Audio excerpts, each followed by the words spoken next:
West Coast Cookbook and Speakeasy with Chef Justice Putnam. Netrootsradio.com.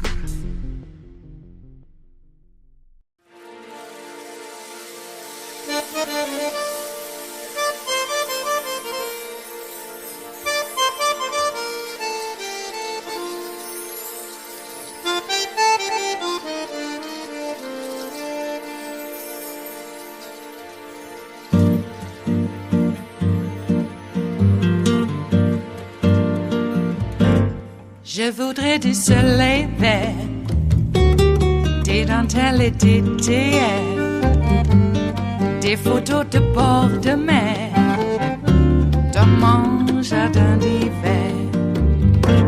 Je voudrais de la lumière, comme en Nouvelle-Angleterre. Je veux changer d'atmosphère, dans mon jardin d'hiver. À fleurs sous la pluie de novembre, tes mains qui courent, je n'en peux plus de t'attendre. Les années passent, il est loin, là je tombe. Nul ne peut nous entendre. Je voudrais du Fred Astaire, revoir un latte. All abortion bans are the same, but some abortion bans pretend to be different. Now, I believe in the exceptions for rape, incest, and life of the mother. I believe strongly in it. If the Trump abortion ban in your state includes exceptions for rape, incest, and the life of the mother, how do you qualify for those exceptions? Each one of those abortion bans that includes exceptions includes strict legal rules for qualifying for the exceptions, rules that are designed to be impossible to comply with. How do you prove to the abortion ban authorities in your state that you were raped? How would you prove to the abortion ban authorities in your state that you were raped by your stepfather? I've never slept a full night my entire life. I was 5 years old when my stepfather abused me for the first time. I just felt like I was alone on a planet with a monster. I was 12 when he impregnated me. I just remember thinking, I have to get out of my skin. I can't be me right now. Like, this can't be it. I didn't know what to do. I was a child. I didn't know what it meant to be pregnant at all. But I had options.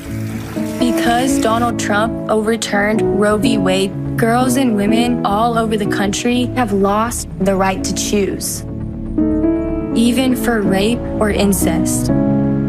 Donald Trump did this. He took away our freedom. I'm Kamala Harris, and I approve this message. Hadley Duvall was 5 years old the first time her stepfather abused her. 5 years old. 12 years old when she got pregnant. The abortion ban writers pretend that a 12-year-old could look up the law in her state, find out if there's an exception to the Trump abortion ban for rape and for incest, and then apply for her abortion. Apply where? How? What is she supposed to do? Drive herself to the courthouse? Convince a judge all by herself? How could she possibly do that? How could she convince anyone? Then she drives herself at age 12 to the doctor with a permission slip to get an abortion. And how does a mother who is dying in a hospital bed get to a courthouse to prove to a judge that she's dying so that a doctor can perform a routine D&C after that woman has had a miscarriage? When you're writing an abortion ban with those so-called exceptions, you could leave the enforcement of those exceptions to doctors. Let the doctors assess the patients and decide If they're telling the truth about being raped by a member of their family, let a doctor decide if the life of a mother is endangered by a pregnancy or a miscarriage. The Republican men who write abortion bans do not trust pregnant women and girls, and they absolutely do not trust doctors about anything. And so they have come up with complex schemes that really mean there are no real exceptions, that the exceptions are just a rhetorical crutch for Republican politicians like Donald Trump. Here's how much Georgia Republicans don't trust doctors. They actually hate doctors, and they put it in writing. The penalty for a doctor who intervenes to save the life of a pregnant woman is 10 years in prison and the loss of their medical license. The ultimate threat to any doctor is the loss of the doctor's license. That's enough. That's enough of a threat to scare a doctor away from doing anything.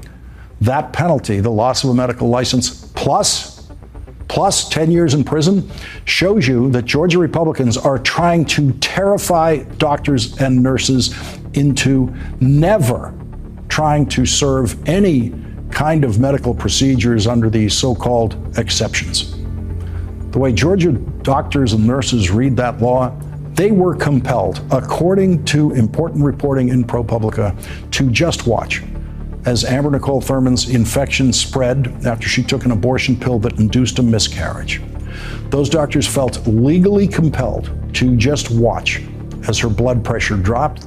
The doctors and nurses watched Amber Nicole Thurman slip toward death for 20 hours because they believed they were handcuffed by the Republican men in Georgia who, like Donald Trump, lie about their concern for protection of the life of mothers.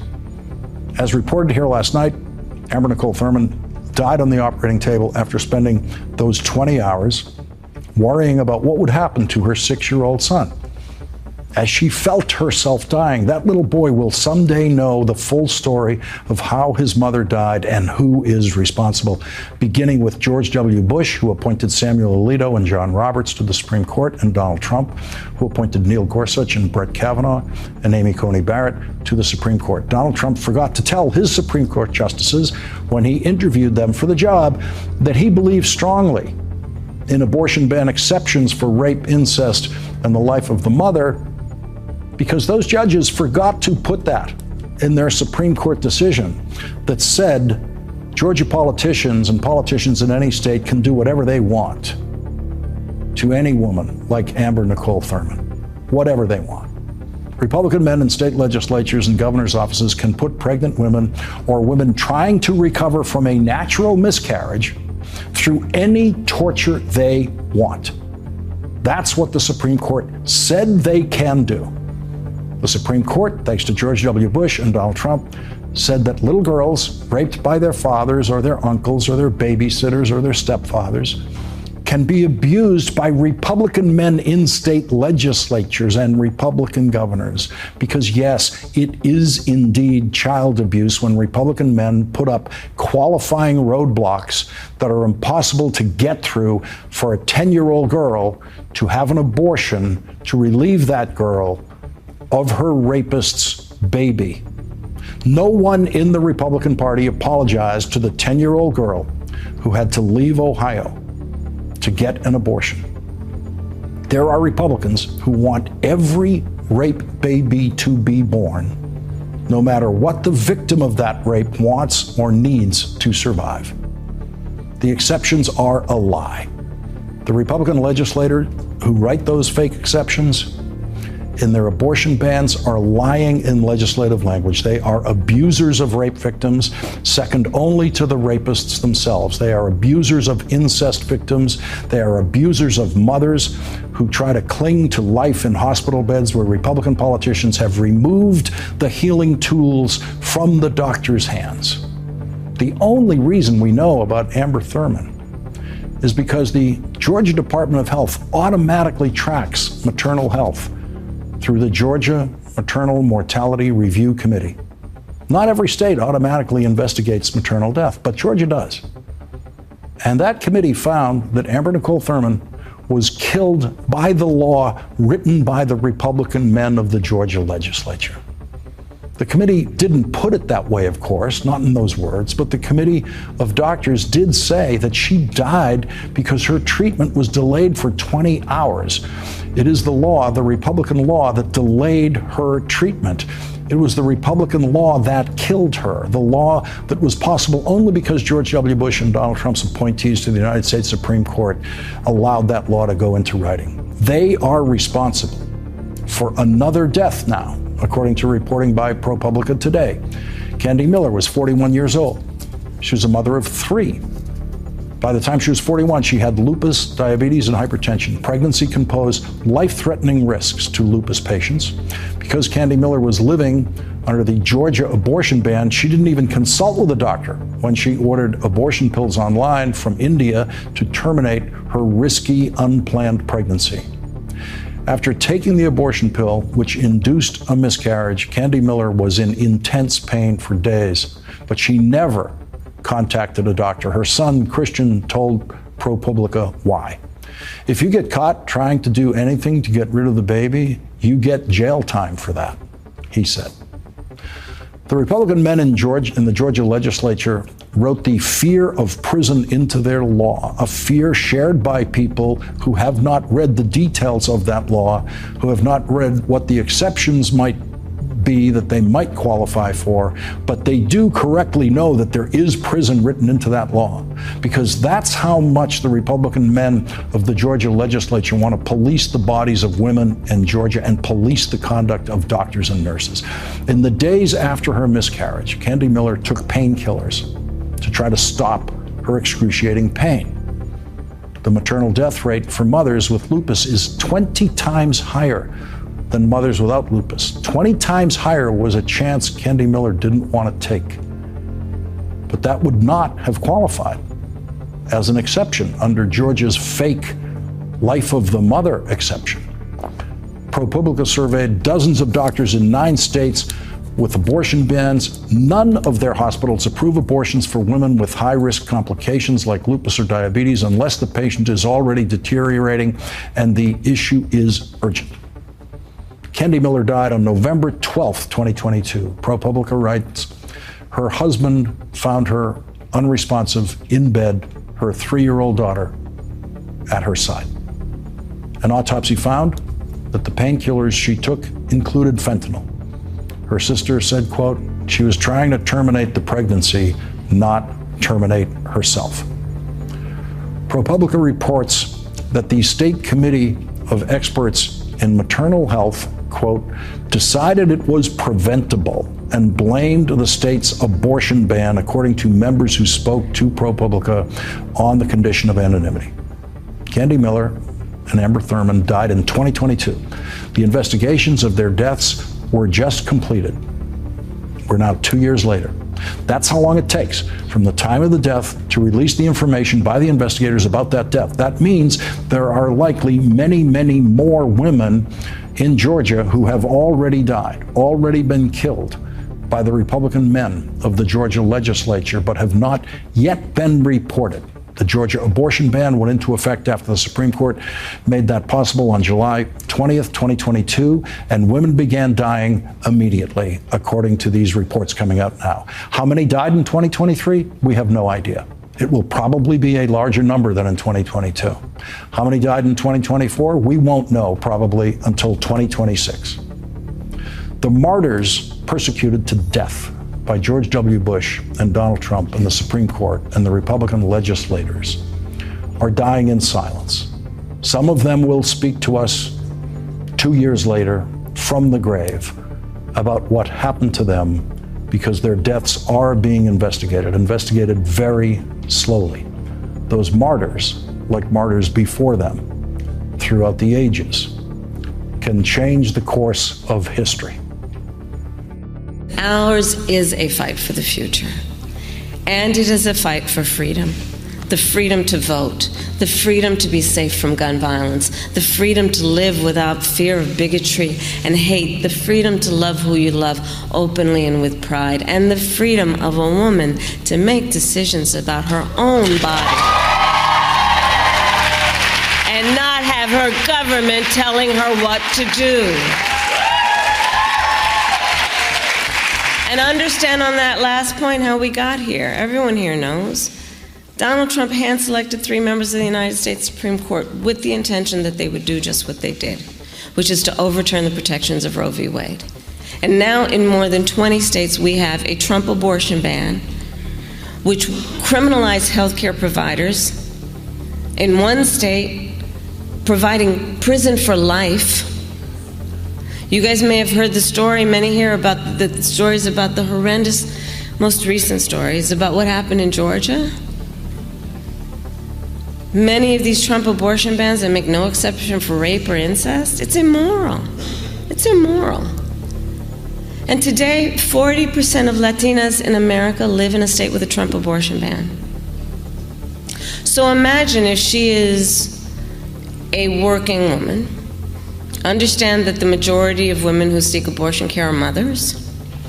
Understand what that means for her. So she's got to now travel to another state. God help her that she has some extra money to pay for that plane ticket. She's got to figure out what to do with her kids. God help her if she has affordable childcare. Imagine what that means. She has to leave her home to go to a airport, stand in a TSA line. Like, think about this. You know, everybody here is your policy leaders. I always say to my team, especially the young people I mentor, on any public policy, you have to ask, how is this going to affect a real person? Ask how it would affect a real person. Go through the details. So she's got to stand in a TSA line, to get on a plane sitting next to a perfect stranger, going to a city where she's never been, to go and receive a medical procedure. She's going to have to get right back to the airport because she got to get back to those kids. And it's not like her best friend can go with her because the best friend is probably taking care of the kids. All because these people have decided they're in a better position to tell her what's in her best interest than she is to know. It's just simply wrong. It is Thursday, the 19th of September of 2024, and you are in West Coast Cookbook and Speakeasy. I am your chef de cuisine, Justice Putnam. Gunner the English Bulldog is our snoozing sous chef, and we will be seating you directly for our especially special, daily special, Metro Shrimp and Grits Thursdays. A little bit of jambalaya, a little bit of spice in your life. Well, how are you? Is a quite lovely Thursday morning here out on the West Coast. And even more lovely, I am finding going through the social media timelines that, well, a lot of local Teamsters are telling Sean O'Brien, "Arrgh!" Yeah, it is International Talk Like a Pirate Day. And Sean O'Brien's favorability numbers among the Teamsters is tanking so low that it's in Davy Jones' locker. It took me a while to get there for International Pirate Day. Speak Like a Pirate Day. But there we go. Hey, did you know that the International Speak Like a Pirate Day began, I believe, in the late 90s with two friends in Oregon here who were playing racquetball. And I guess they started talking like a pirate. And they said, you know what? This is like 420. Let's do it. I think maybe it was exactly the reason that they came up with it. Is because 420 was around too, apparently. All right. Enough of that. So, what else? Oh, an update on our dear Gunner. He got his sutures removed yesterday. He has a clean bill of health, gained 0.5 pound instead of losing pounds. But that was because I had to feed him a little bit more of the canned food, because usually I just put like a teaspoon and mix it up just to make his kibbles a little bit tastier and a little moist. But I had to put a couple of tablespoons or more so that when I roughly crushed up his medicine, that they would be integrated in the wet food, and then he would eat it all. And he would. He'd literally lick the bowl. But, and that was to be certain that he got all his meds. But the result is also that he gained a half a pound. But we'll get him back to where he needs to be in terms of his weight loss regimen. He seems to be okay about it. I think he's looking good. He's starting to get his haunches back and, looking a little more svelte instead of a little bit more like a potato. Yeah, he was a potato for a while there. Well, he's still kind of a potato, but not as much as one from previous. So, yeah, on the road to health. Still have maintenance for him. He has an issue with his nose, so I'll have to be putting Neosporin on it daily. Also, I got some medicated pads that remind me of very much like the acne pads we used to get back in the day. For the life of me, I'm trying to remember the name of it. Did it start with a K? Anyway, I sort of remember them. They had like some sort of wacko astringent like witch hazel. When I found out that you could just get witch hazel and put a cotton gauze, on it or whatever and dab it on, that seemed to clean your skin and tighten it up a bit too. So it seemed cheaper. Yeah, but this doesn't have witch hazel. It has much more medicated prescription type stuff in it so that we can keep his recent surgery, fold removal, clean and on its way to even more healing. The Dr. Dickey, our vet, did give him, during his clean bill of health, was remarking on how good of a job that it looks like they did and that everything closed up and the fold removal is healing nicely. And the big noticeable difference is that Gunner's eyes are much more open. He was in such agony and those folds were pulling down on him and he was just, he had a yeast infection down deep in a fold and his eyes were just bloodshot all the time because the hairs on that big old fold, on the apex of it, were rolling over and hitting his eyes. Poor guy. But he stood there on the little table, sat calmly while Dr. Dickey pulled all these sutures out of his face, right below his eyes. Usually dogs are a little more skittish when they see something coming right at their eyes. But he's a good old guy. And so, yeah, he doesn't have the big cone on his head. He's a lot easier to get in and out of the car. And I feel more amenable to now taking him with me to eating establishments and maybe going and sitting out on the patio or where they allow you to have dogs. Some places even allow you to have dogs inside. That's okay. I mean, I saw the transition in the Bay Area from a very, very dog-friendly place, region, a la Jack London, and then moved towards more health-oriented restrictions about canines and other animals inside eating establishments in particular. So, and drinking too. So I go back and forth on that. You certainly don't want fleas. You certainly don't want dysentery from poop. Any of that. So I can understand why, dogs might not be a good idea inside eating establishments, let alone if many people bring their canines. Sometimes there's a pecking order and you don't want to have that kind of disruption while you're eating your filet mignon. Or whatever. So, is it always filet mignon? I don't know. I just came up with that because it sounded nice. Felt good coming off the tongue. Alrighty. Okay, what else? Anything on the local front other than... on my sister's page, she had I wouldn't say a tete-a-tete, but a person who purports to be not really a follower. They're not going to vote for Trump, but they don't trust Kamala. Yeah. But there was this apologist BS about tariffs that why, just because Trump is saying that he wants tariffs, that we're so against tariffs. And at the same time, also apologizing for, well, I don't know very much about it. It just irks me because this lady is of age. I guess maybe she didn't get civics classes in her school. I can't believe it because we had civics required up until, well, junior high school. We had civics in high school that was required. And that was in the 70s, early 70s.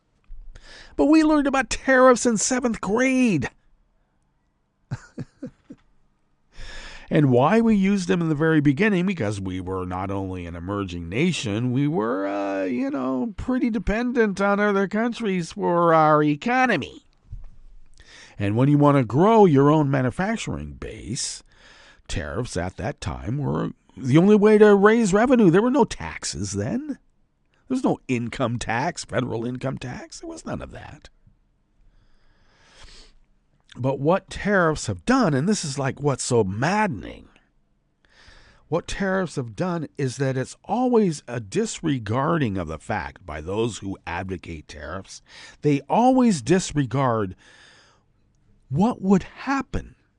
We don't live in a vacuum. First of all this international trade that we have right now, we invented. It's us. We're the ones who did that. No wonder Trump wants to get rid of it. So, let's just disrupt our whole everything, supply chains and whatever.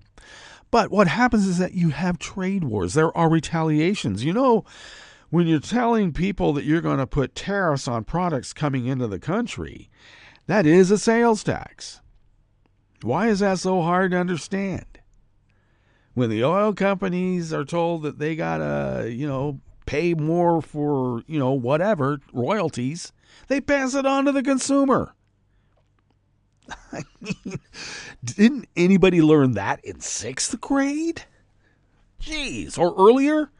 I had a paper route. I knew about the laws of supply and demand and fluctuating prices. Gee, out of here. And how you pass on costs. I mean, that's the first thing you learn. A tax on a company is a tax on the consumer. They're going to pass that on to the consumer. You're going to be paying more for that product because of that tax. So how is that any different with a tariff? There's this mistaken belief, it'll just stop all those foreign products from coming in. But, sometimes people need those foreign products. They need those materials or whatever. Okay? I'm all for making our own chips. I don't have any problem about making our own chips.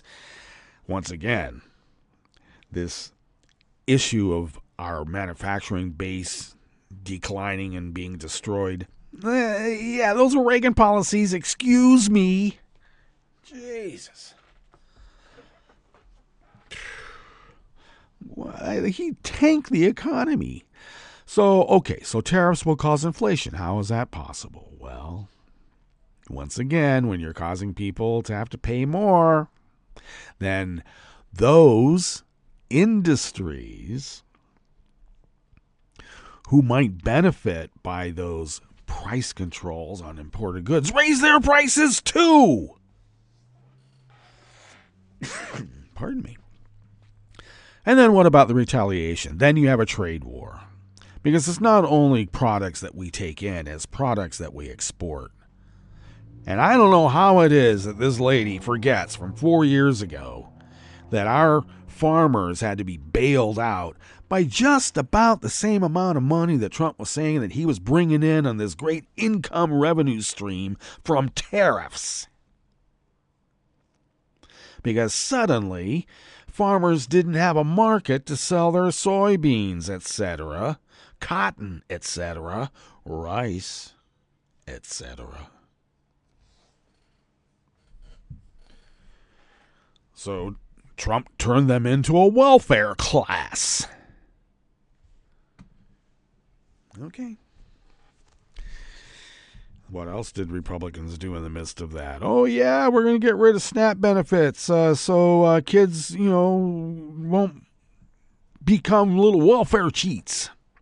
And who did that hurt? Our farmers, dairy farmers, etc., etc., etc. I just, it astounds me that people are so willfully ignorant. Oh, we'll slap tariffs on some product. That means that'll never come in here again, and someone will fill the void. Yeah, well, we have people there already. They're just going to raise the price. That's the... Okay. So I still did not want to get into a tete-a-tete about why the lady didn't trust Kamala either, other than the fact that there's been a Hillary Clinton attack on Kamala as well. Except they've had a much harder time because at least with Hillary, they started actually even before the Clintons took office. That hate campaign about Whitewater, etc., was in the works just about the time that Bill was going to announce that he was running for president.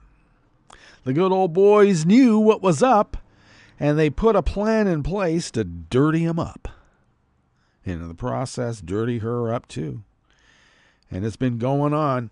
I was actually shocked when the Clintons were running, and I visited a friend in Orange County, California, and we had talked on the phone. We didn't do much in terms of talking about politics on the phone, but, hi, whatever. But immediately... this guy had nothing but bad things to say about Hillary. She's a witch. I mean, all sorts of weird stuff. I mean, he said she's a witch, not like, pejoratively or figuratively, but literally. It was like the most vile, misogynistic rant I had heard, and it just came out, and I was thinking, where has he heard this? Well, of course, Rush Limbaugh, whom I have to say I never listened to. And I like to think because of that I'm not susceptible to Russian active measures. I like to think that. I don't know. And it's not only Rush Limbaugh. I didn't listen to Coast to Coast either. I listened once. I went, that is some wacko bullshit. Supposed to appeal to my more liberal tendencies, but that's some wacko bullshit there. And next thing you know, people aren't taking their vaccines because they know better than the scientists. Because they're all, part of the deep state now. I don't know what they called it back then, but, now it's just easy to say, deep state is some sort of weird conspiracy. Which also brings up this question that I always pose to MAGA.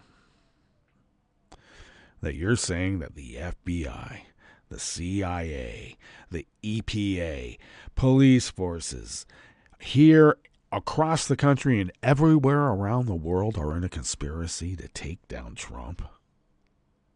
How does that even work? Jesus. By turns, Democratic leaders are incapable of leading because they're so confused, et cetera, et cetera, et cetera. And then on the other hand, we're the most diabolical people who have tied up every loose end so that MAGA can never achieve what it is that they're to achieve. And I hope that's true. I wish. Okay. Well, we need to be prepared for probably a worse retaliation for when they don't get their way. Because they are absolutely playing the refs.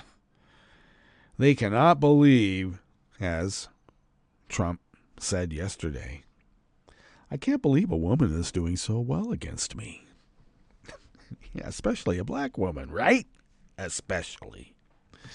Okay, well, why don't we stop that little rant and give you a rundown about what we have in store for you, because there's some pretty interesting articles that we came across here for you, beginning in the Bistro Cafe of West Coast Cookbook and Speakeasy. And I just wanted to get Lawrence back up there because this is a given and we all know it, but it's good to be reminded, and it's good to let those who, I suppose, sitting on the fence, don't really follow politics that much.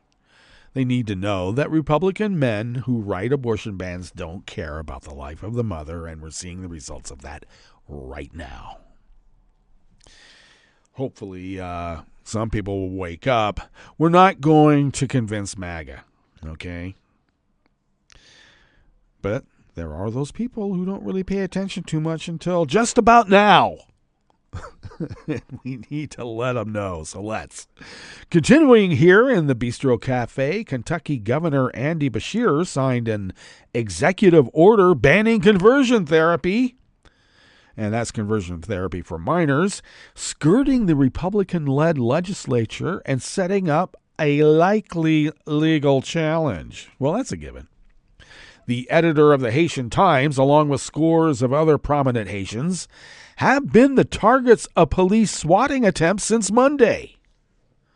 And an EPA Inspector General report found during the Trump administration, agency scientists were retaliated against for refusing to delete evidence of harm from new chemicals, including cancer, miscarriage, and neurological problems from their reports.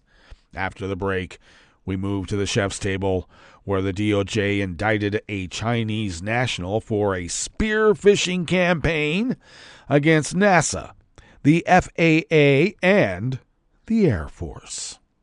And Hungary refuses to pay fines for breaking EU asylum rules, but Brussels is taking the money anyway. Arrgh! All that and more on West Coast Cookbook and Speakeasy. Bon appetit.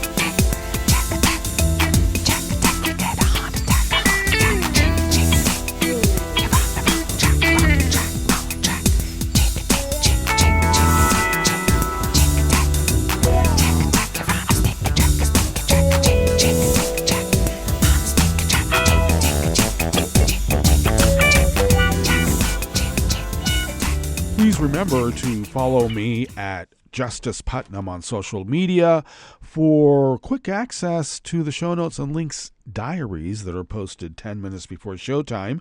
So you will have, well, quick access to the actual articles by the actual reporters. So do follow me at Justice Putnam. This first offering here in the Bistro Cafe of West Coast Cookbook and Speakeasy, Metro Shrimp and Grits Thursdays, is by Maria Luisa Paul from the Washington Post.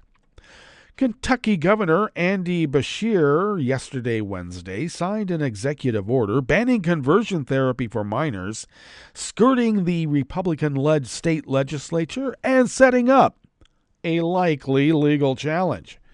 Beshear said the new policy, which goes into effect immediately, is an overdue step to protect children from a widely discredited medical practice that attempts to change a person's sexual orientation or gender identity. Yeah, aversion therapy. We're going to give you shocks every time you think you're a girl. Major professional and medical organizations, including the American Medical Association and the American Psychiatric Association, have denounced conversion therapy as harmful and ineffective, citing research that shows the controversial treatment leads to increased risk of suicide and depression. Previous attempts to ban conversion therapy in Kentucky have stalled or failed in the legislature.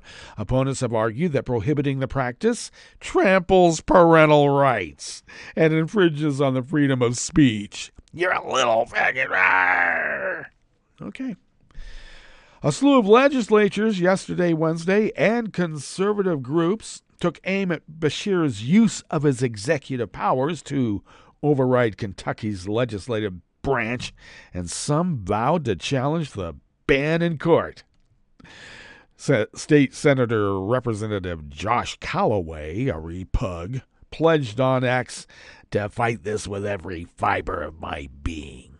Wow. If they can't terrorize little kids, I guess they just don't feel like they're complete human beings now, do they? In a statement to the Washington Post, David Walls, the executive director of the Family Foundation in Kentucky, a conservative Christian public policy organization, decried the executive order as an unlawful action that will hurt children, trample the fundamental rights of Kentucky parents, and suppress free religious expression to beat those damn little sinners anytime we want. I added that last part, but that's what they want. And it goes on. There's all sorts of conservatives saying how bad this is. So, okay, well, conversion therapy, finally. Something without a conservative voicing their concern. Conversion therapy bans have come up in courts before, but their constitutionality is yet to be tested. The Supreme Court last year refused to take up a challenge to a similar law in Washington state that was designed to protect LGBTQ plus youth from the practice. The case was filed by the Christian legal organization Alliance Defending Freedom on behalf of marriage and family counselor who claimed banning conversion therapy censored his conversations with clients in violations of the First Amendment. The U.S. Court of Appeals for the Ninth Circuit upheld the law, which said it prohibits certain professional conduct, not speech. The Supreme Court majority, as is customary, did not explain its decision to leave the Ninth Circuit ruling in place, but the three conservative justices who dissented, you know who they are, Thomas, Alito, and Kavanaugh, said they would have taken the case, which they added, presented important questions of free speech. Matt Sharp, senior counsel at the Alliance Defending Freedom, said the organization is reviewing Beshear's executive order. Well, keep doing it, pal. But you know what? Conversion therapy is a failed science. It is meant to terrorize, and it ends up killing people. And knowing the modern MAGA, I think that's what they want.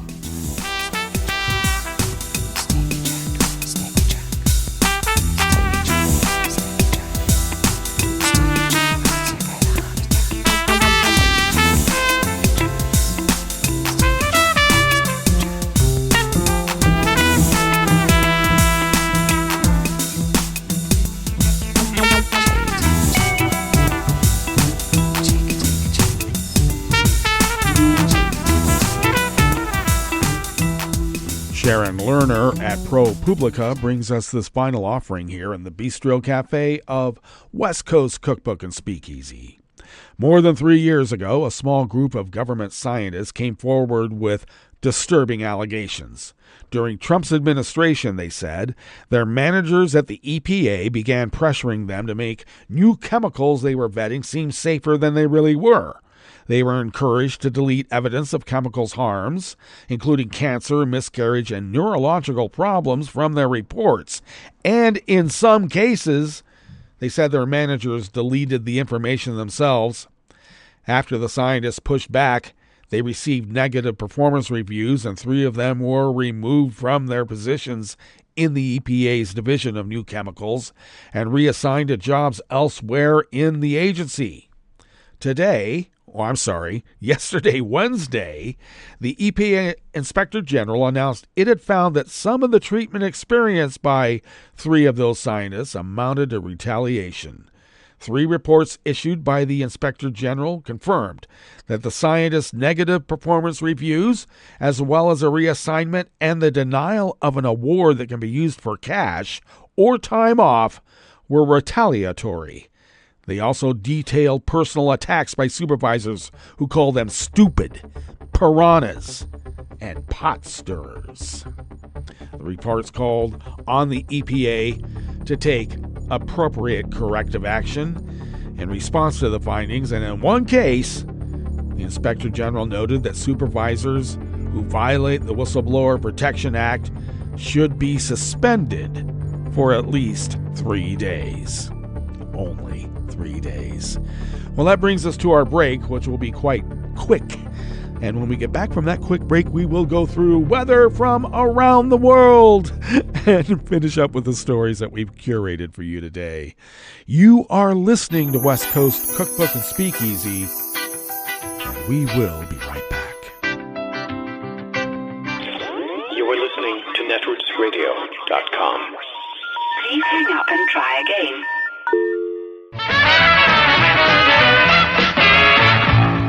From a point at sea to the circles of your mind, a new force is at work for planetary transformation. New radio for a new Earth.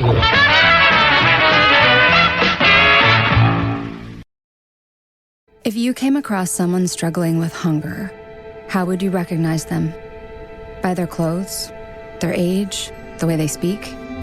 Would you notice an 8-year-old girl who's not excited for summer break because she may not be having lunch again until September? Or a single father of 2 who works 3 part-time jobs and still can't put enough food on the table? Or maybe a mother who cleans offices at night, hoping to find meeting leftovers to take home to her hungry family. Or a war veteran who's having a hard time landing a job and getting back on his feet.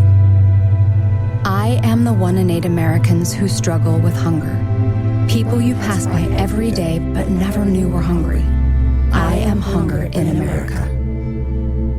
Hunger can be hard to recognize. Learn why at IamHungerInAmerica.org. Brought to you by Feeding America, 200 Food Banks Strong, and the Ad Council. This fall was the first college entering class since the Supreme Court in 2023 threw out decades of precedent and prohibited colleges from considering race as a factor in admissions decisions. So, what happened? I'm Bill Newman, and this is the Civil Liberties Minute. At Harvard, the percentage of first-year black students dropped from 18% to 14%, a 4% decrease, or a 22% reduction in the number of black students in the class. At MIT, the percentage of first-year black students dropped from 15% to 5%, a reduction of 2/3. At Brown, from 15% in the overall class to 9%, a 40% decline. At Columbia, from 20% to 12%. And at Amherst College, from 11% to just 3%. Some elite colleges have reported that they did not experience a decline in black enrollment. Yale at 14%, Princeton at 9%, and Caltech at 5%. But there appear to be many more elite colleges that have. As the Harvard Crimson editorialized, a sustained decrease in Harvard's black population will intensify race-based inequality in a nation already highly inequitable, and will shut out talented students who face far higher obstacles, and will increase the isolation of black students on campus, and will deprive entering students the many well-documented benefits of a diverse learning environment. The Civil Liberties Minute is made possible by the ACLU, because freedom can't protect itself. I'm Rick Smith, and this is Labor History in 2. On this day in labor history, the year was 1981. More than 400,000 union members marched in Labor Day's first Solidarity Day demonstration in Washington, D.C. The demonstration was called by the AFL-CIO to protest the Reagan administration's policies and the firing of striking air traffic controllers. At the beginning of August, nearly 13,000 air traffic controllers had walked out after talks with the Federal Aviation Administration collapsed. At least 7,000 flights were canceled on that day. The Professional Air Traffic Controllers Organization wanted an annual wage increase and a reduction in work hours. The FAA counteroffer fell far short of what the union wanted. Reagan declared the strike was illegal and eventually fired every striking PATCO worker. President Reagan even went as far as to impose lifetime bans on rehiring any of these workers. The union was decertified in October of 1981. PATCO was just the beginning. Reagan's policies were definitely anti-union. union. He put union foes in control of the very agencies that were designed to protect and further the rights and interests of workers. He named Donald Dotson the chairman of the National Labor Relations Board. The NLRB oversees union representation elections and labor management bargaining. Dotson let his opinions on unions known when he said that unionized labor relations have been the major contributors to the decline and failure of once healthy industries and have caused destruction of individual freedom. Under Dotson, the board abandoned its purpose to promote collective bargaining. The NLRB settled only about half as many complaints of employers' illegal actions as the board during the Carter administration. Those that were settled upheld employers in 3/4 of the cases. The Reagan-era anti-union policies and attacks on workers have had serious repercussions that workers are still suffering from to this day.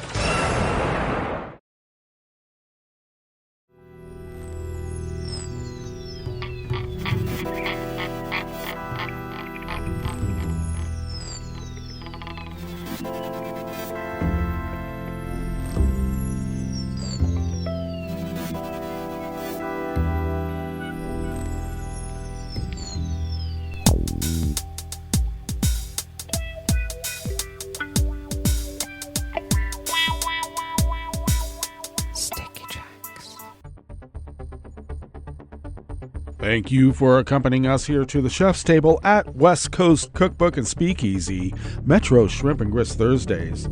We always begin weather from around the world along the banks of the Rogue River, in the Rogue River Valley of Southern Oregon on the west coast of the continental United States of America, where it is currently 48 degrees Fahrenheit, expecting highs in the low 80s, which is nearly the same as yesterday. Sunny to partly cloudy throughout the day with winds out of the north-northwest at 5 to 10 miles per hour. Mostly clear tonight with lows around 48 with winds out of the west-northwest at 5 to 10. Then mainly sunny tomorrow with highs around 80, so a little bit lower than what's expected today. Winds will be out of the northwest tomorrow at 5 to 10 miles per hour. Looks like ragweed pollen is the dominant pollen here in Rogue River proper, and it is in the high range.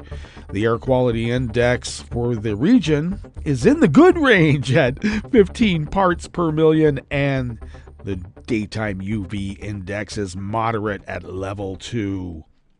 Barometric pressure is holding steady at 29.99 inches. Visibility is up to 10 miles, and relative humidity is at 100% humidity. Ooh. Sticky, I guess, at least for now. Weather from around the world is brought to you by a crowd of crowdsourced weather stations that a crowd crowdsources from around the world. And that is the Weather Underground. It is. London is 78 degrees and fair with a moderate thunderstorm warning. Paris is 78 and sunny. Rome is 71 with thunder in the vicinity. Also with London, they have a moderate warning for thunderstorms with thunder in the vicinity. Kabul is 72 and clear. Hong Kong is 92 and fair. Tokyo is 79 and partly cloudy. Auckland, New Zealand is 58 degrees with heavy thunder. San Francisco, California is 56 and cloudy. Chicago, Illinois is 80 degrees and sunny. And New York is 77 degrees Fahrenheit, sunny with a small craft advisory. And that is weather from around the world, brought to you by a crowd of crowdsourced weather stations that a crowd crowdsources from around the world.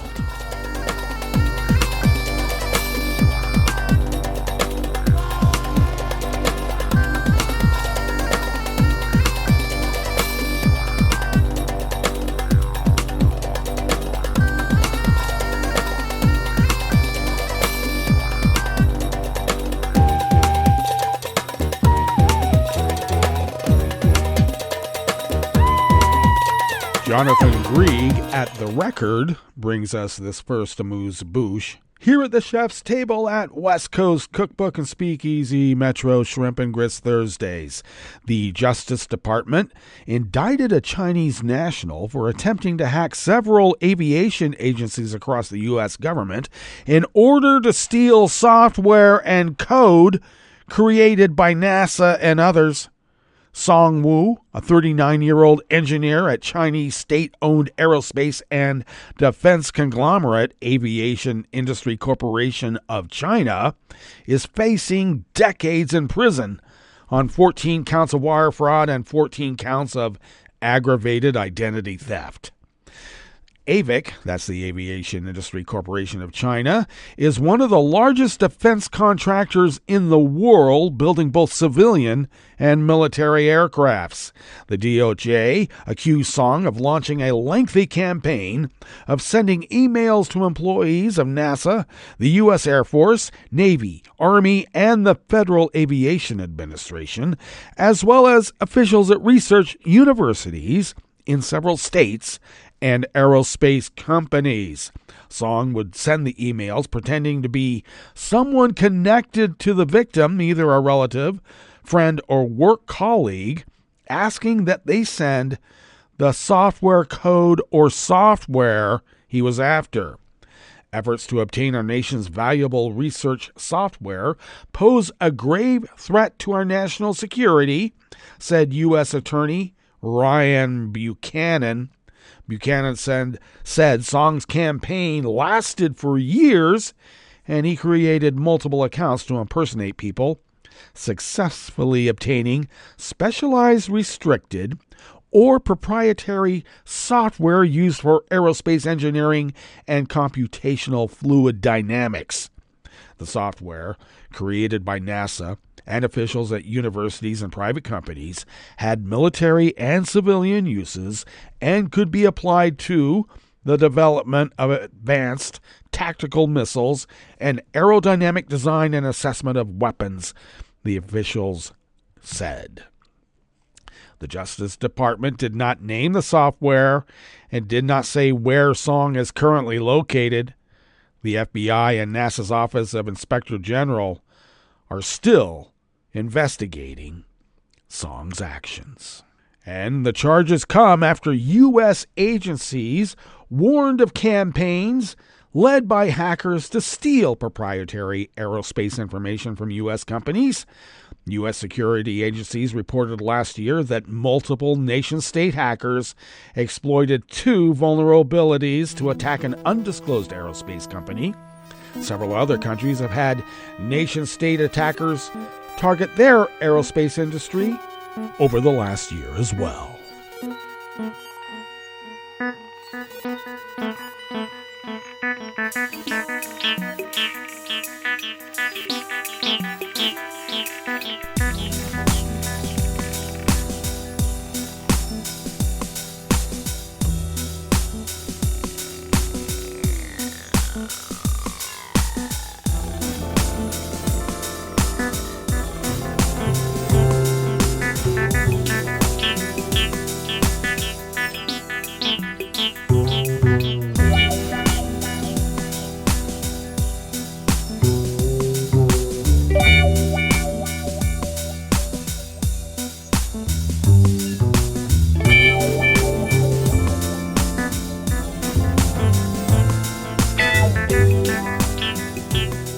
Lauren Cook at the Associated Press World Desk brings us this final amuse-bouche here at the chef's table at West Coast Cookbook and Speakeasy, Metro Shrimp and Grits Thursdays.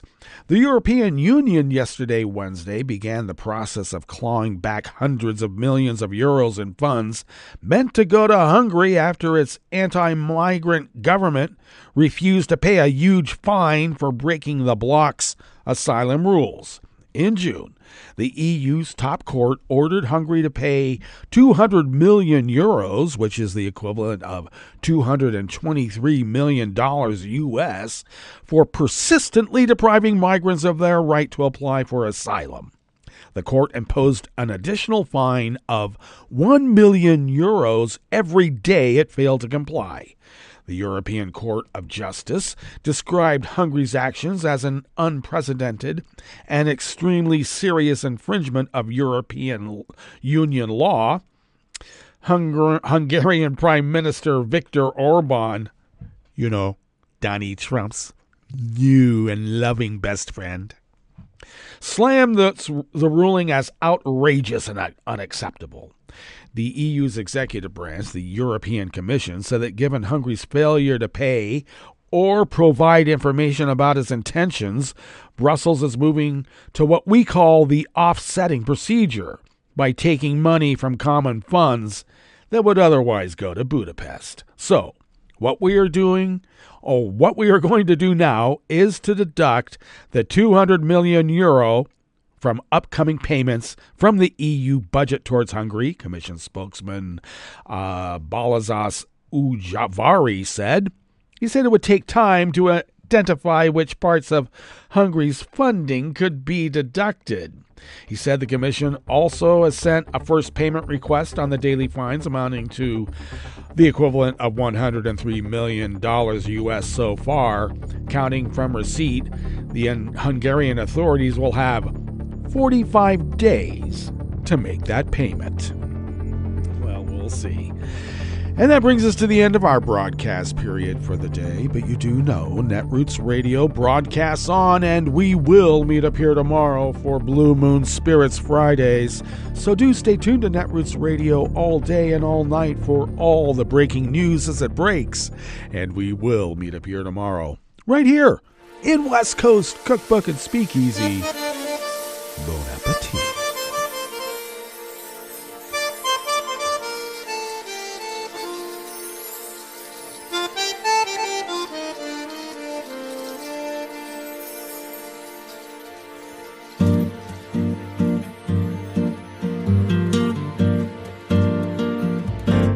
Je voudrais du soleil vert, des dentelles et des théères, des photos de bord de mer, dans mon jardin d'hiver. Je voudrais de la lumière, comme en Nouvelle-Angleterre. Je veux changer d'atmosphère, dans mon jardin d'hiver. À fleurs sous la pluie de novembre, tes mains qui courent, je n'en peux plus de t'attendre. Les années passent, qu'il est loin, là je tombe. Nul ne peut nous entendre. Je voudrais du Fred Astaire, revoir un latte Goël. Je voudrais toujours te plaire dans mon jardin d'hiver. Je veux déjeuner par terre, comme au long de golfe clair. T'embrasser les yeux ouverts dans mon jardin d'hiver.